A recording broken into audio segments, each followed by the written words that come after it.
Hi, Brian with Boatworks of Texas. For whatever floats your boat, come see us. But today we're in here with a customer's boat that's having an overheating issue. He's been in one other time before. He brought it in and it had a bad water pump impeller. And when we took the water pump apart, it was all shredded and little pieces everywhere. So, sometimes, we do the best we can to get all those pieces out, but sometimes they get clogged. The customer took it out several times, had no issues, and then recently has started to develop some issues again and thinks we might have a little piece clogged. So we've already been through the water pump, tested it and checked everything, and everything is pristine on what we've done there. Checked the water pressures, they're good.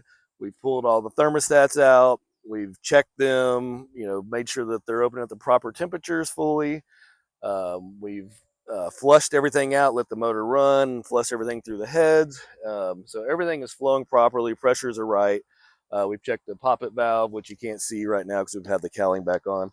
But anyway, we've noticed some corrosion inside here when we had the thermostats out, and it's usually a good indicator on such an old motor that it's probably got a clog somewhere. So without having to disassemble the motor and all that stuff, we've been using a product for years called Rydlyme Marine. This is the best block motor cleaner outer that I've ever found in my life. So what we're going to do now is we're actually going to take 50 to 60 gallons of water. We're going to start running the motor, and we're going to get this up to temperature really hot. We'll probably have to redirect the P stream to keep it all circulating. Once we get up to a good temperature, we're going to take this gallon solution, dump it in there, and we're going to run it for 30 to 45 minutes. Just getting it up to temperature, letting everything flow. And then from there, as we do that on several different heat cycles, cooling it down, starting it up, we'll start pulling the thermostats again, letting everything flow through. We'll pull the poppet valve, let everything flow all through the block. And if you look down here right now, you can see how clear our water is, and no gunk on the bottom of the barrel. And you guys will be so amazed what this looks like to me.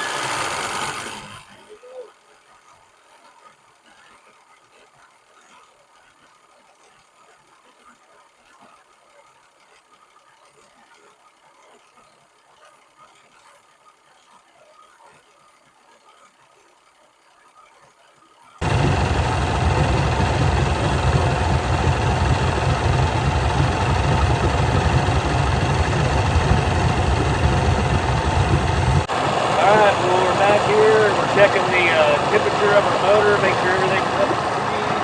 Right now we have it idling about 1300, 1400, just got the neutral hooked in and just the free throttle. So you're welcome to do that. It speeds up the process of warming up all this water. I'm going to check my head temperature, make sure that I'm up to operating temperature.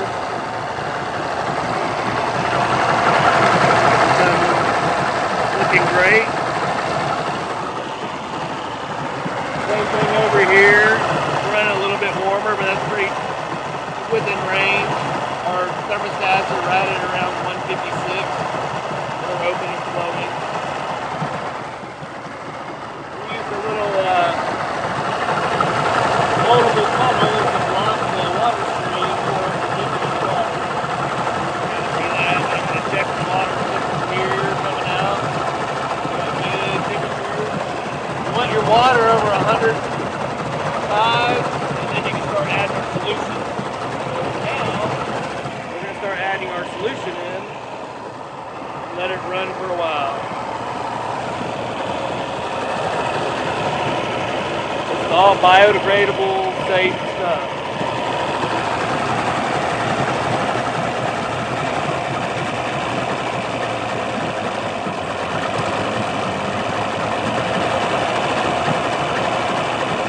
Everybody's going to be amazed at all the stuff that comes out of this motor.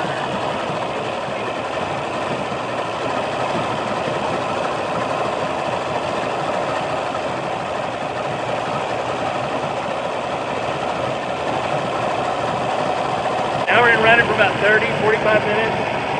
Check our temperatures periodically. If it gets up to the temperature and it alarms on you, it's okay, shut it down, let it sit for 15 minutes, start the process up again. we'll be back in a little bit to show the progress. So we've been exactly an hour. Our timer just went off, and I'm going to check our temperatures, and let's see where we're at. So right now, my water is 143 degrees. You look, it's all turning really good. Let's see what our head temperature is. Yeah, so we're 176 on this side.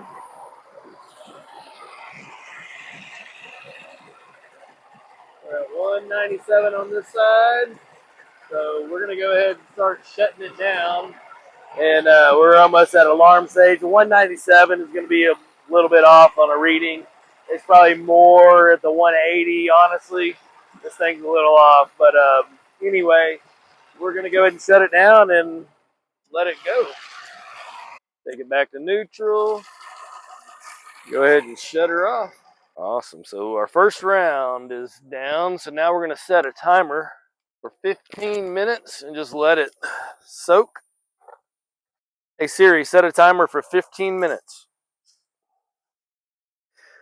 You can see all the nasty water. A lot of that's exhaust and oil from the runoff, but we're going to let it sit there and cool down a little bit, and then in a few minutes we'll start it back up for another 45 minutes. And then the next time we'll pull the thermostats, let it run for probably 5 minutes and flush all that out. Then we'll start on the next round, we'll start separating the lower cowlings, and we'll pull the poppet valve and let everything flow. All right, so we're back again. We're on our second run now since we had our first cool off. I'm already noticing higher pressures. If you notice from earlier in the video when we first started it, the pee hole was just streaming, and now it's like pumping hard. I'm also noticing it down there, which tells me that I've had something already being cleaned up. It could have just been the tubing going from the little pee reservoir tubing, but I'm not sure. But definitely something's broke loose because it's definitely pumping a lot harder. So we're going to let it go about another 45 minutes now, and then we're going to pull the thermostats, and we'll do another test from there. All right, so we're back. We're about to start our third cycle on the Rydlyme Flush. I went ahead and already pulled the thermostats out. I know you guys didn't get to see these prior. I should have done this before we started the whole video, but they were completely coated with corrosion and stuff. They're already clean. You can see it's already cleaning way up. You can see inside these heads here. If you zoom in real good here, you can see where the corrosion was. That was all lumpy and heavy, and now it's just turning into clean powder. So it's working. So y'all saw how we were getting higher pressures already. The pump was pumping harder already, so it's opened up some orifices and it's doing its job. So now we're going to do this, let it run out of both heads just to clear anything, because these holes in these thermostats are small, and we just want to make sure we get it all flushed out. I know I kept saying we were going to pull the poppet valve out, but we've already done that, and I've got to keep that there to actually keep the pressure up to get everything moving through the motor. So I was wrong on that. I will not be pulling the poppet. So anyway, let's crank it back up and let it do it again. After this, we'll have one more cycle for 45 minutes, and we'll be done.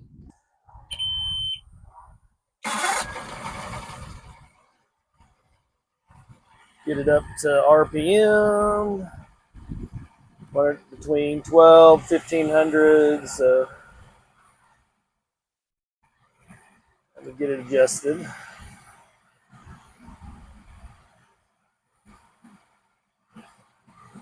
Almost there. There's 1350. Perfect. As you can see, everything's pumping really hard through the heads right now. Everybody wants to think that this one isn't working as well because it doesn't pump as much, but there's a T that connects these. This cylinder's higher than that side, so water is obviously going to come out heavier out of the other side. That's why it's got a T to equalize. But anyway, we're going to let this run for about 10 minutes. Then we'll put it back together, and we'll let it run for another 45. And we'll drain everything off and show you guys what came out. All right, so we're at the end of our 45 minutes for our last cycle. You can see we put the thermostats back in. Everything's flowing. Water's being good. We're going to go ahead and shut it down, and then go ahead and move everything, drain it off, let it all cool, and then we'll come back and show you everything that came out of the motor. You'll be impressed. All right, so now we're draining off the Rydlyme solution. You can see the color changes in the water and everything. I do want to point out though, this is all safe, biodegradable marine descaler. It's safe. I mean, it's all environmental friendly, so it's not like we're pouring some chemical off here in the ground. I just want to make sure that nobody's doing that. It's no different than me sitting there running a motor on a pair of muffs. So that's what's great about the product. It won't harm you. It won't hurt you. Sticking your hands in it, it's not gonna harm you. But it's a great product. We're in no means like sponsored by Rydlyme or anything. Almost 30 years of experience in the marine industry that I have never found a product that works this well. I've used it now for almost 10 years, and the product just amazes me every time. So hopefully this saves us from having a very expensive head tear down, clean the block type of situation and all that. But once we get it all drained off here in a few minutes, we will come back and we'll show you all the settlement in the bottom of here. And we appreciate y'all checking it out. You can even see here, like on the anodes, how it's even eating the corrosion out of the anodes that was built up on it. So it's a pretty neat product. Very, very good cleaner. All right, so we've drained all the water out. This was a clean barrel before. It's not as impressive looking as some of them that we see. You can kind of see the discolorization on the propeller and stuff too. It's very normal, just like all this stuff where it's turning white. This is actually the corrosion where it's been spraying out kind of in a powder. So that powder accumulates on the bottom. You can kind of see all this, the thickness of the nastiness that's coming out of the motor. And a lot of times it can be, sometimes you look in there, it's a whole entire layer of just white and black nastiness. We feel really good. We saw pressure changes in the stream. Now we're ready for the customer to come pick it up, and he'll let us know if he has any issues, but we don't suspect him to. So if you guys need a flush like this or anything else, we do power poles, repairs on all engines, Yamahas, Mercuries, Evinrudes, you name it, inboard, outboards, LS swaps. You want to sell your boat that's been sitting around for a while, we do consignments. Follow us on YouTube for some more videos that we'll be having coming out soon. Follow us on Facebook, Instagram, all those good things.